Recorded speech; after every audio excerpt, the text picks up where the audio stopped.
This week has been National Prevention Week, and there are three primary goals of National Prevention Week, which include getting communities involved in raising awareness of substance use and mental health issues, fostering partnerships and collaborations with federal and national agencies, and to promote and disseminate quality substance use prevention and mental health promotion resources and publications. Today, we're going to talk about our mental health and the connection to suicide. Today, I have with me from Employee and Family Resources, otherwise known as EFR, Sunshine Sarah, who is a prevention specialist with EFR. Good morning, Sunshine Sarah, and welcome to the show. Thank you for joining us today. Thanks, and good morning, Scoop. Thank you for having me on your show. I appreciate the opportunity to speak with you on this very important topic. I'm here today to talk about mental illnesses and suicide prevention. It's a hard subject for many of us to discuss openly, and the goal for today is to help you become more comfortable with discussing these two delicate topics. Wow, sounds like some serious stuff for all. What did you have planned for us today in our viewing and listening audience? Well, just as a reminder for everybody that today we are going to be recording our presentation for everyone. But before I want to begin as well, I just want to let you guys all put in the chat box, whoever is in the chat box today, to describe 2 words of why you are here today. So I will start, and again, my name is Sunshine Sarah, and I'm here today to discuss and to share. So in the chat, people can just put your names and the 2 reasons why you're here today. If you want to unmute yourselves too, go right ahead. So Sunshine Sarah, I just want to review real quick. What did you say are your 2 words? To share and discuss. Share and discuss. Wow, that sounds interesting to me. Sounds like you have some passion for these subjects. Yeah, it looks like Abby says we want to listen and learn, and Curious Carla is here for support and friends, and that's awesome. And I'm not an expert on mental illness or mental health care or suicide for that matter, but I feel strongly about stopping the stigma around them. And that is why I'm here today, and I'll do my best to answer any questions you and the audience may have at the end of the presentation and direct you where you can go to receive more in-depth information on the topic. Great. Sounds like a good plan for the day. But would you mind going over maybe an agenda of things you'd like to cover today? For sure, Scoop. So today we are going to address the good and poor mental health practices, address mental illness. We're going to take a short stigma quiz for our awareness. We're going to learn about suicide prevention, which is knowing the scope of the problem, research, prevention, and what you can do. We're going to learn about student assistance program and employee assistance program services. But first, let's do an activity. Awesome. I love doing activities. What do you have in store for us today, Sunshine? All right, so I want everyone, the listeners and you, to pull out a half sheet of paper. So it can just be any paper around you at all. And I want you guys to draw a shoe. It can look like the shoe on the screen, or it could be a high heel, it could be a cowboy boot, really whatever you want, but just take a second and draw a basic shoe on your paper.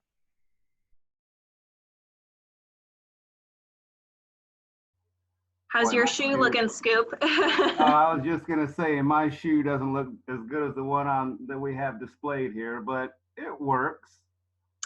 All right, so once you have your shoe drawn, I actually want you and the people listening to write down 3 things about themselves that no one on this webinar already knows about them. So just any 3 things at all about yourself that none of us know. And I'll write some down too.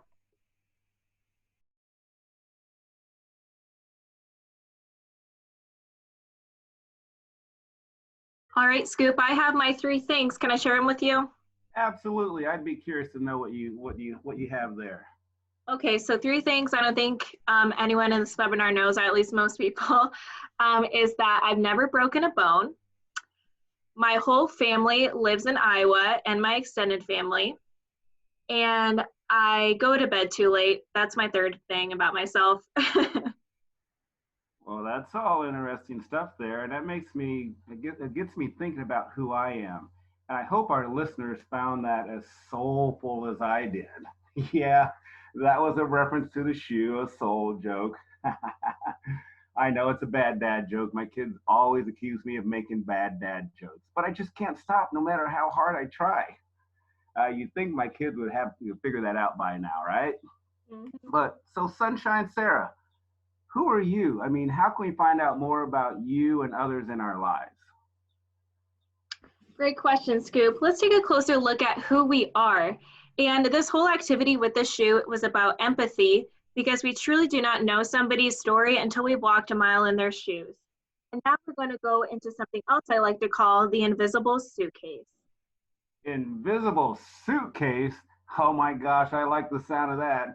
Sounds like I can pack more for my trip without having to pay more airport security because, they won't see what's in my invisible suitcase. Well, that's not exactly what I'm talking about, Scoop. So, in our invisible suitcase, I'm kind of referring to we all carry around baggage in our lives, figuratively. So, it could be short term issues or long term issues. And, sometimes our briefcase is bigger than others. And this could be related to mental health conditions. And the two most common ones are depression and anxiety. Oh, geez. I think I'm going to need a bigger suitcase, Sunshine Sarah. I mean, so you mentioned anxiety. That seems to be a pretty common thing these days. I mean, I know I'm having some anxiety being stuck inside all day with our shelter in place orders and all this social distancing from people. So, without a doubt, my anxiety is kicking my tail. Yeah, that's a reference to the shoe joke again. I'm sorry, I just can't help it. Oh, Scoop, never a dull moment with you. But seriously, you're correct, and about anxiety. And I'm sure a lot of people are experiencing some of those feelings just as you are. Trust me when I tell you that you're not alone. With that said, we're going to take a closer look at anxiety and some other things that contribute to our well being. So, on the screen here, we just have some examples of how we could feel anxiety in our lives. So, we have excessive tension and worry. We could feel restless or jumpy, irritable or feeling on edge, racing heart or shortness of breath, nausea, trembling, or dizziness, muscle tension and headaches, trouble concentrating, and even insomnia. Oh, yeah, I think I hit about four of those every day, Sunshine. Yeah, Scoop, anxiety shows no boundaries when it comes to how, when, or how many issues may occur at once. Honestly, just thinking about this could be depressing, which leads me to my next discussion, which is about depression. Wow, all of that talk. Hmm. Well, yeah, what do you have to say about depression? I'm curious. Yeah, so depression could have us feel helpless and hopelessness. We could have loss of interest in daily activities. We could have appetite or weight changes, inability to experience pleasure, sleep changes, loss of energy, strong feelings of worthlessness or guilt, or concentration problems. Hmm. Kind of makes me wonder if I'm depressed hearing all those different things. I mean, I feel like I go through some of these on a regular basis. I've gone for help before, and my doctor tells me on one hand it's normal to have some of these feelings, but that I need to seek help rather than trying to solve all these problems on my own. And you know what? I did that, and it's helped me a lot, but it's a lot of work. And anybody that knows me, they know that I don't like to work any harder than I have to. Well, Scoop, again, you're not alone. Like adults, many of our youth suffer from anxiety and depression, making it difficult to manage life at times. We're seeing this more and more in schools, actually. Really? Is it really that much of a problem for our students? Oh, yes. 1 in 5 students live with a mental health condition, but less than half of these individuals receive needed services. So this is from the National Alliance on Mental Illness, and if they are undiagnosed, untreated, or inaccurately treated, mental health conditions can affect a student's ability to learn, grow, and develop. Well, that's an amazing stat there, Sunshine Sarah, but it kind of makes me wonder how is someone supposed to know if they're in this category? I mean, it's so confusing. Yeah, Scoop, there are challenging times for youth without a doubt, and you're right, it can be confusing. So hopefully I have a graph that'll put that into perspective. Or not a graph, a picture rather so. So this is easily distinguishable, right? Yep. Yep, so somebody with a mental health condition, though, cannot tell the difference between stop and go, illusion, and reality. and it's really easy to judge those people or make assumptions. However, if somebody is colorblind, you won't say, just stop confusing the colors. That's ridiculous, right? Right? Yeah, well, it's exactly the same with somebody with a mental health condition. Okay, so you said mental health condition. Help me understand more. Yeah, so a mental health condition could also be another word for maybe, well, a more severe way somebody could say it is a mental health illness. And I want people in the chat to guess what a mental health illness could be. So it's kind of one step above a mental health condition. So this is the definition. I want you guys in the chat to fill in the blanks for what you think it is. It says patterns of blank or behavior that cause a person significant blank pain or prevents normal functioning. I'll just take a second for people to write their answers in the chat.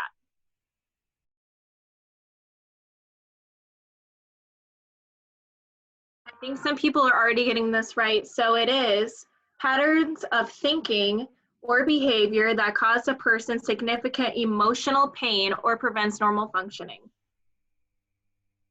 Good job, guys. That's really interesting, Sunshine. But how does one get sick from this? I mean, when I hear illness, I think of having like a stomach ache, you know, usually from eating too many of those hot Cheetos, but those things are so good, although my stomach agrees with it. But I'm guessing that's not the type of illness that you're talking about. You're right, Scoop. So we're going to go on to look at what this means. So these are the general causes of mental illness. Again, this is general. So somebody could have inherited traits. They could have traumatic negative life experiences. They could have environmental exposures before birth, or it could just simply be their brain chemistry. Oh, wow. With all that, it's so wonder anyone can avoid having a mental illness. With those causes, it sounds like, I don't know, like there's just about anyone could suffer from a mental illness. That's right, Scoop. In fact, 1 in 5 adults will experience a mental illness because many people do, and that's okay.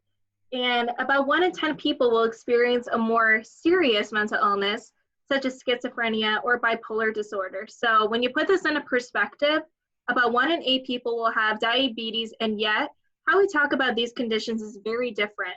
That's because of stigma. Matter of fact, we know that most of people have been touched by mental illness themselves or someone else close to them.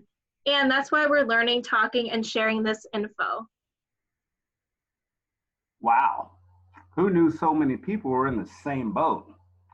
So I'd imagine with so many people suffering from this disease that our leaders have, I don't know, some type of terminology associated with mental illness. You know, can we talk more about that? Sure, Scoop.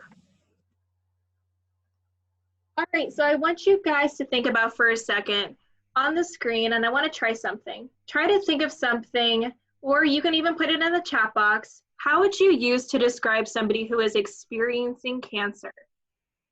So how would you describe them? What words would you say? You can put it in the chat box. Somebody said brave and a fighter. Fighting, yeah.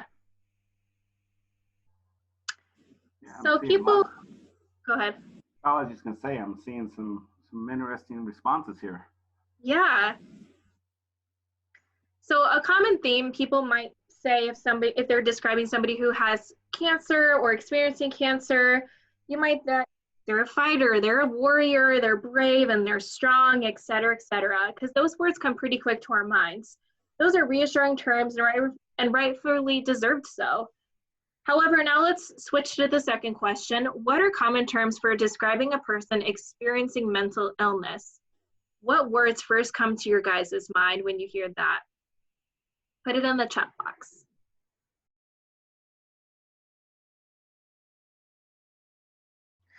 All right, we have some people answering. Sometimes, yeah, and I understand that you might not want to admit some negative terms that people might say about people who are experiencing mental illness, but I mean, some things that might just come to people's minds is crazy, or they're psycho, they have OCD, or they're, nuts. Those come to minds quickly, unfortunately, too. And, sometimes we don't like to admit that. We might not feel as comfortable saying these words because of their negative meanings, but people that experience mental illness are just as deserving of the words fighter, brave, and warrior. So why do you think there's such a great difference in the words used to describe two illnesses?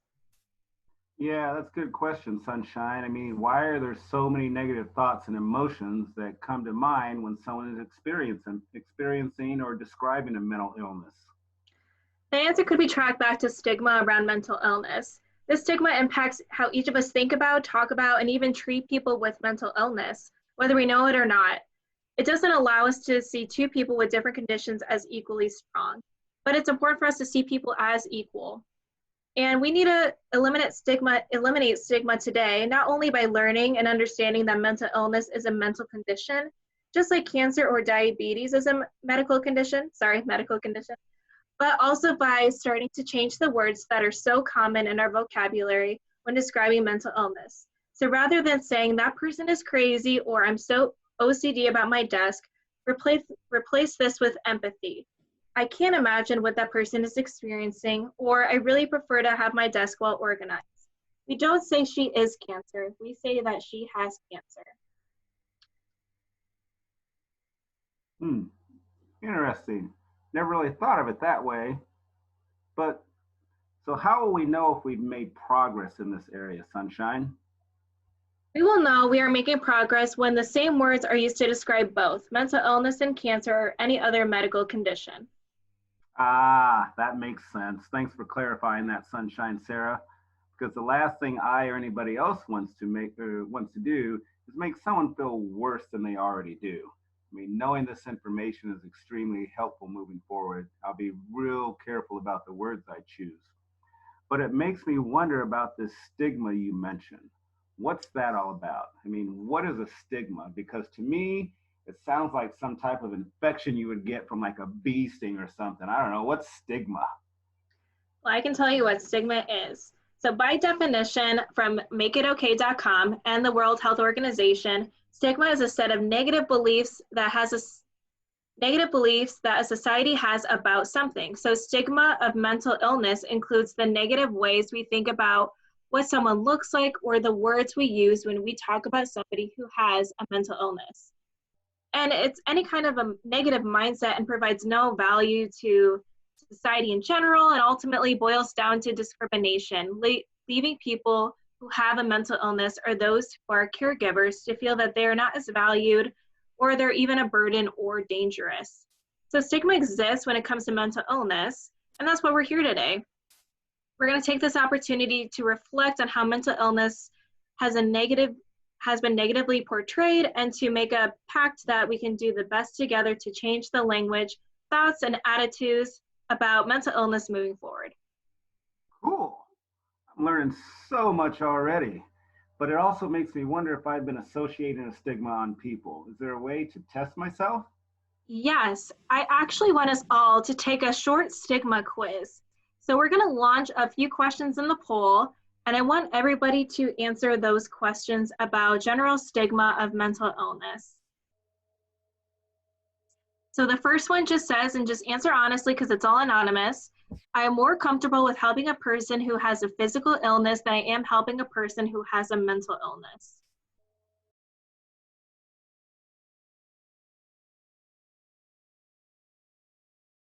Yeah, it kind of looks like we're all over the board here, which is definitely understandable, right? It's kind of a tough question to answer.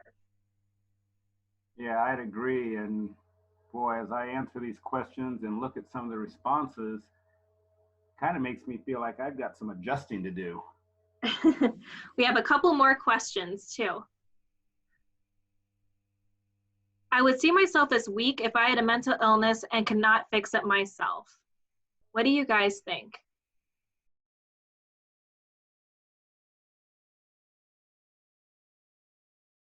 So once again, kind of all over the board, we even have some more agrees. This will agree and strongly disagree or tied. Well, again, as I look at some of the answers that people are giving, and I think about my own self and how I address this, I really need to be careful about some of the things I say and how I say them. Yeah, exactly. And There is a lot of, and you're not alone with that. The stigma surrounding mental illness and other sensitive topics is not to be taken lightly, as it all links us together. So, of all people diagnosed as mentally ill, 29% abuse either alcohol or drugs. So, substance abuse is another huge linkage to mental illness. And mental health issues and drug or alcohol addiction have their own unique symptoms that may get in the way of your ability to function at work, school, or maintain a stable home life, handle life's difficulties, and even relate to others. So that gets me thinking there, Sunshine Sarah. What if worse comes to worse? I mean, you did mention suicide earlier, and that topic really scares me. I mean, should we really be actually talking about suicide? Yes, Scoop, we should definitely be talking about suicide. Before we get started, I want to take a look at the scope of the problem, and we partnered with Talk Saves Our Lives to really get in depth about what suicide could look like and how we talk about suicide matters. The next area I'd like to educate you on is a short in-depth look at suicide and how it's a significant issue that affects individuals, families, and communities worldwide.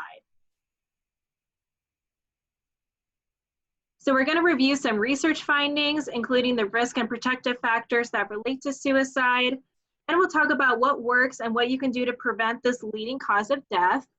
I'd also like to share some steps of how we can help others prevent suicide. And finally, along with that, what you can do to help yourselves and others. So we're going to start with some statistics that demonstrate the scope of the problem. All right, Scoop, here's a big number for you. And suicide is a global problem. According to the World Health Organization, each year over 800,000 people die by suicide worldwide. While this is the most accurate data available, we estimate the numbers to be higher because since suicide is underreported in many countries. You're right. That is a really big number. That's a lot of people. And unfortunately, somebody dies by suicide every 40 seconds. And this is also from the World Health Organization. Every 40 seconds? Wow. I mean, just in the amount of time that we've been talking, we've lost some lives. Yeah. In the United States, suicide rates are recorded by the Centers for Disease and Control and Prevention. So according to the CDC, around 47,173 people have died by suicide in 2017. So this makes suicide the 10th leading cause of death. Oh my goodness, Sunshine. I had no idea. Yeah, Scoop, suicide takes more lives in the US than homicide, war, and natural disasters combined. These high numbers are one of many reasons that it's important to talk about suicide like any other cause of death.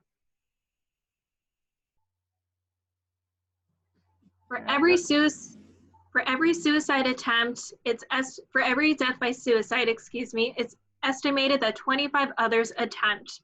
That's about 1 million Americans each year who survive a suicide attempt. Oh, good, Sunshine Sarah. There is at least a positive to this. I mean, I was beginning to think this was going to be all gloom and doom. And while it's never a good idea to have someone thinking about suicide or taking their lives, it's reassuring that there is some failure associated with this. I mean, one of the few things in life where you fail is actually good. This is it. For sure, Scoop, but don't get too far ahead of yourself because this is still a major problem in this country. Research tells us people attempt to take their lives for more reasons than we know. What do you mean, Sunshine? Thanks for asking, Scoop. And now I'd like to spend some time telling you about what some of the research has uncovered. One of the main questions research explores is why do people take their own lives? Through research, we have learned that there is no single cause for suicide. So what you're saying is anyone who thinks about, talks about, or attempts suicide is not alone in their problems.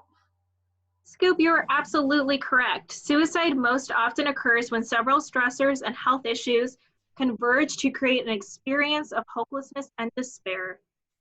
That's interesting. And did you know that research has consistently shown that the large majority of people who die by suicide have a mental health condition at the time of their death? It may or may not be recognized by the person or their loved ones, may not be diagnosed or they may not be diagnosed or adequately treated. Boy, yeah, I didn't know that, Sunshine.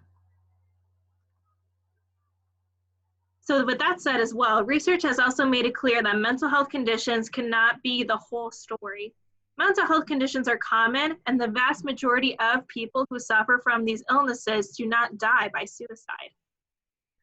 Yeah, I was wondering about that, which makes me wonder about the physical effect mental health has on people.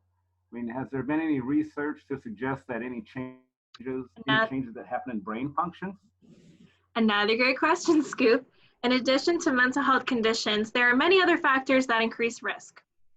We've learned that brains of people who die by suicide differ from those who die from any other causes in terms of structure and function, specifically in areas related to stress response and impulse control. Yeah, I suppose that makes sense. I mean, oftentimes we talk about our bodies changing physically due to internal and external factors, but we sometimes seem to forget that the brain structure and function can also change. So this is good information to know. I really appreciate that little tidbit of information.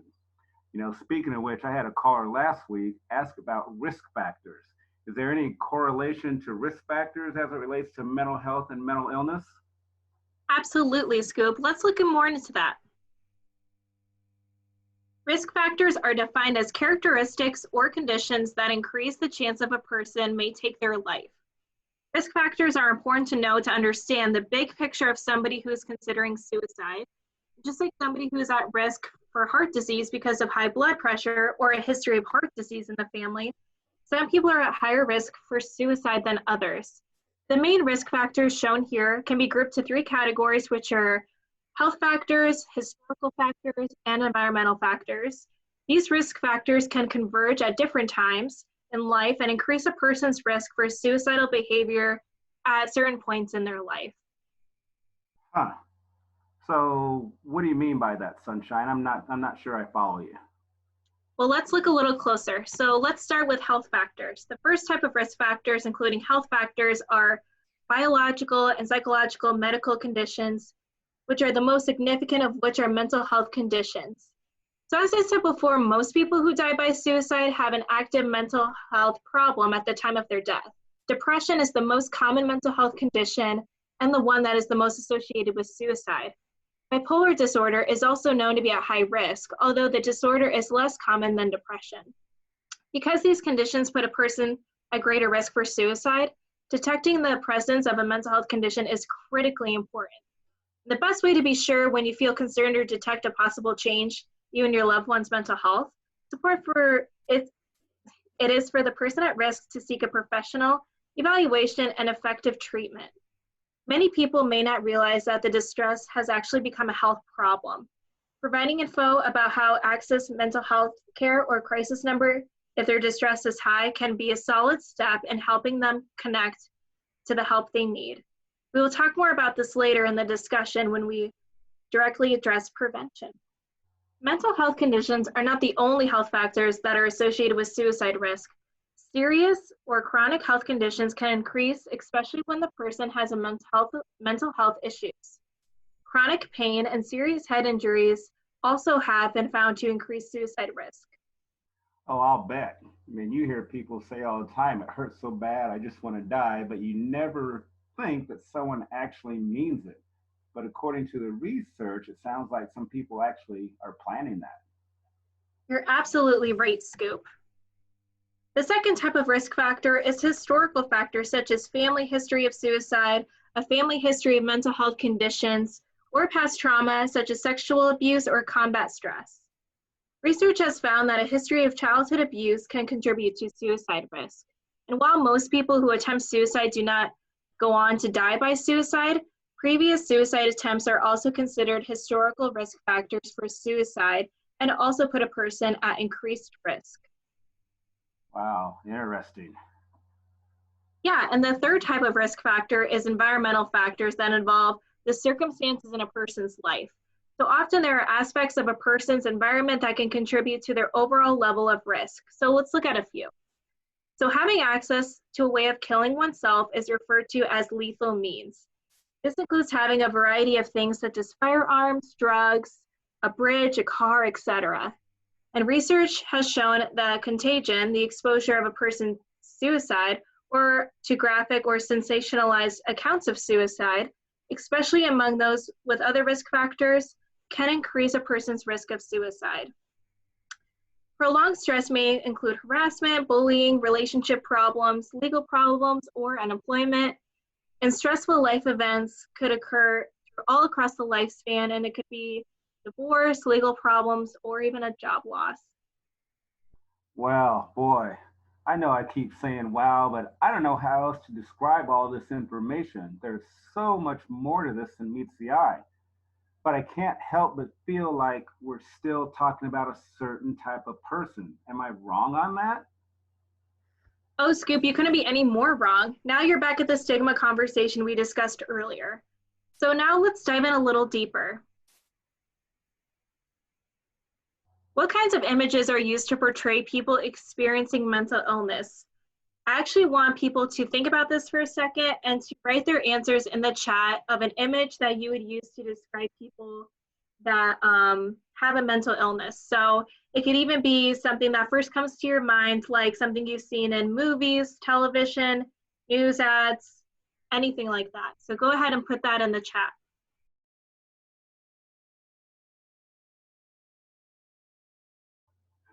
We're already getting some great answers. Someone alone, lightning bolts, a person crying, dark clouds, a shadow over somebody's shoulder, somebody that's homeless. So yeah, obviously those are the first things that might come to mind because those are images we commonly see. Common stereotypes that surround mental illness, such as violent, dangerous, institutionalized, or out of control. That might appear that is what the majority of people have with a mental illness. However, this couldn't be any further from the truth. Only a very small percentage, only 3% in fact, of individuals with a serious persistent mental illness are actually violent. And images have a very big impact on our mind. You know, drama clutches our attention and media enhances this to get viewership. This is why these descriptions come so quickly to our minds, but we know that these images couldn't be further from the truth. And we partnered with Make It Okay to show you guys the next slide of the reality of the situation. Yeah, I'm curious about the reality because like I said, I have this image of a certain person in this category, but again, it doesn't sound like that's necessarily the case. It sounds like it could be anybody. Right, and you got that exactly right. So this is the reality of mental illness in these images. The person might be a celebrity, somebody we can look up to and relate to. Maybe it's our neighbor or our loved ones or ourselves. Mental illness affects every age, every race, every gender, every occupation. It does not discriminate. Once we understand that, we can better understand that it is okay to talk about mental illness because it is in fact so common. Oh my goodness, I had no idea.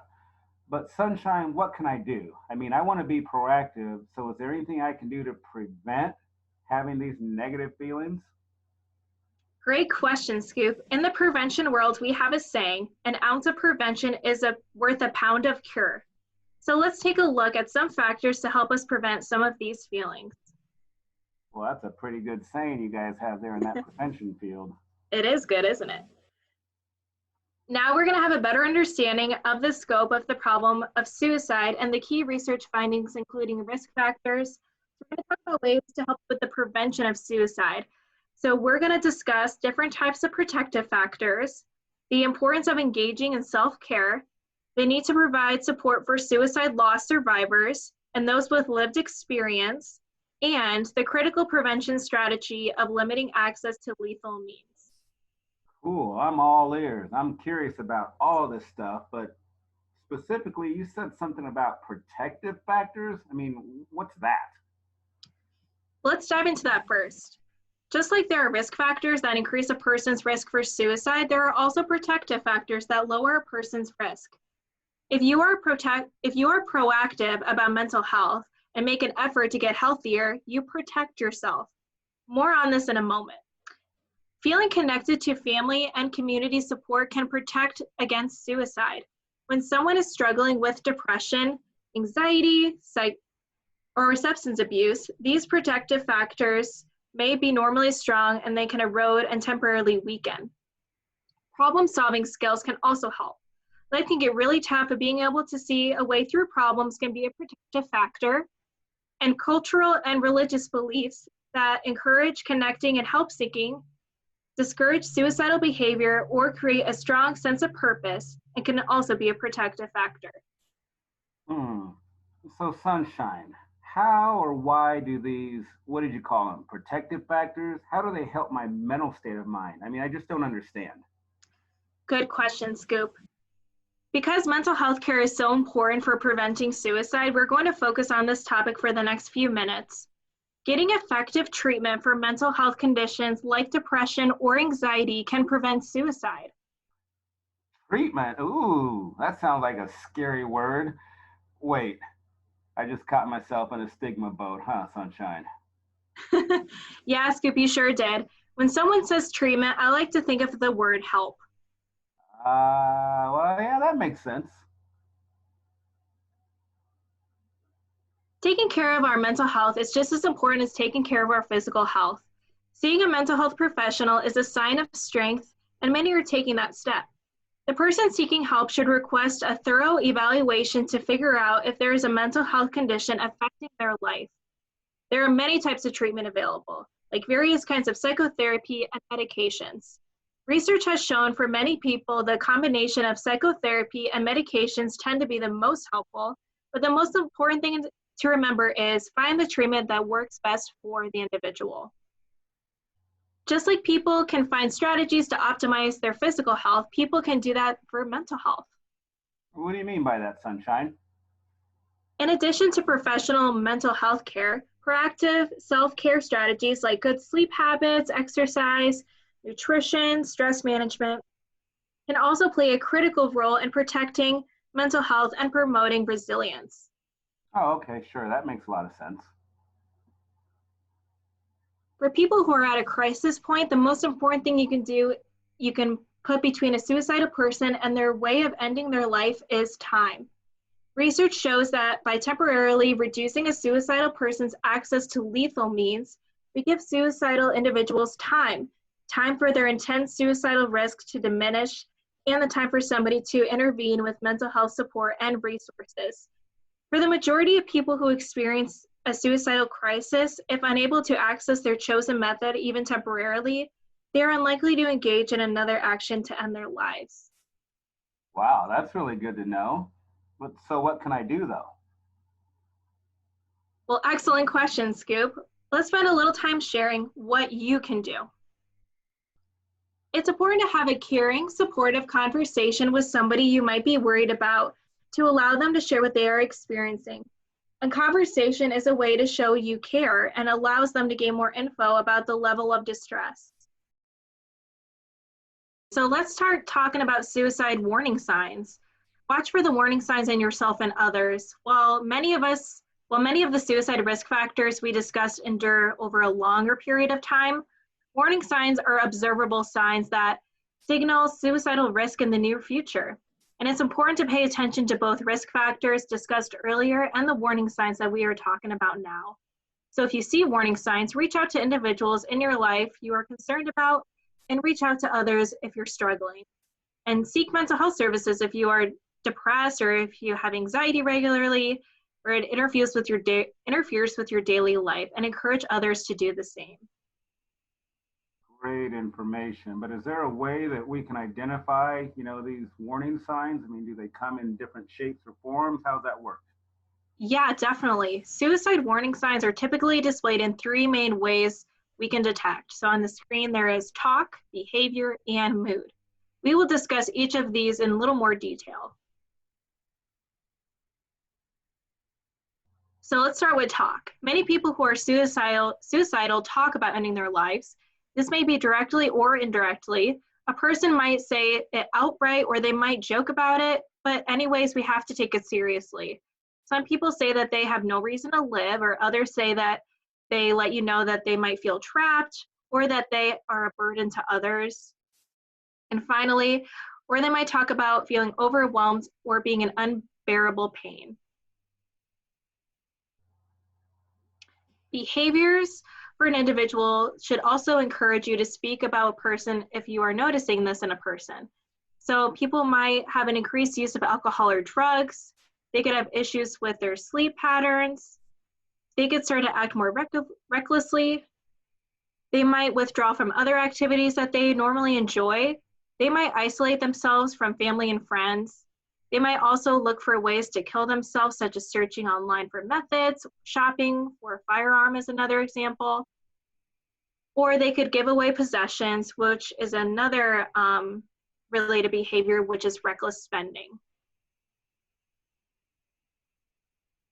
And mood. People at risk for suicide can display, often quite subtly, their following moods: depression, apathy, rage, irritability, impulsivity, humiliation, and anxiety. For example, sudden unexplained happiness can indicate the individual has decided on a plan that is relieved that they will no longer be in pain. And that's an example of the up and downs in the mood that could be uncharacteristic for them and also concerning. So it's just important to speak on that. Oh boy, well, I never thought of that happiness side of things there, Sunshine Sarah. That's good to know. But again, Sunshine, I'm nervous about all this. How do I know when to say or not to say something? Exactly. So assume you are the only one who is going to reach out. In too many instances, people talk about their concern or someone else amongst them or someone amongst themselves, but hesitate to reach out to the person directly. So here's a rule of thumb. If you are wondering if somebody is depressed or overly anxious, there is a sure sign that you should reach out. Same goes for you. If you are having suicidal thoughts, that is a sure sign you need to seek help. And if you have reached out before, reach out again. The first time people might not be receptive, so just keep trying. Try talking to someone else or with a professional. And even if suicide turns out to not be a concern, they may be still distressed, and they may feel comforted and supported by just knowing that you care and are taking that time to listen. Boy, that's good information there, Sunshine. And it makes me feel good knowing that I try to say hello to people anytime I come face to face with them, even if I don't know them. But based on what you're saying, you never know when your words are going to lift someone up, right? Exactly. So how do we reach out to somebody? We could talk to them privately. We could just listen to their story, express concern and caring. We ask directly about suicidal thoughts, which is just simply, are you thinking about killing yourself or ending your life? And encourage them to seek mental health services. If in a crisis, take them to get help. There are some things to avoid when talking to somebody that may be suffering from depression and anxiety. We want to avoid minimizing their feelings. We want to avoid trying to convince them life is worth living just because they're not thinking quite clearly right now. So that philosophy might not be the best for them. And we want to avoid advice to fix it. If the person is having a heart attack, you wouldn't tell them to start exercising or to eat a healthy diet, right? So if they're in a crisis, they need to be heard and lend them some help. Listen to their story and offer them to find a health professional.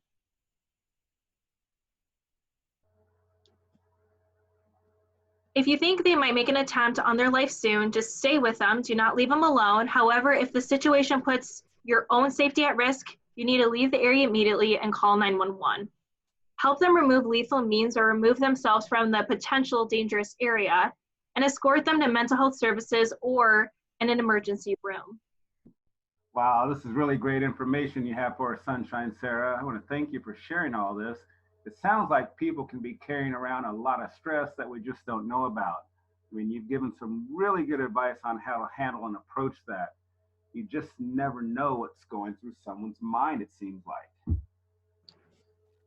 You're correct, Scoop. It's hard to read somebody's mind, which is why we need to talk to people and do what we can to help. And here's a few places we can go for help. Firstly, we can call the Suicide Prevention Lifeline, and that is right on the screen there, or we can text TALK to 741-741, the crisis text line. So if you guys who are listening to this want to put this in your phone, I think that's a great idea just because you never know when you're going to need it.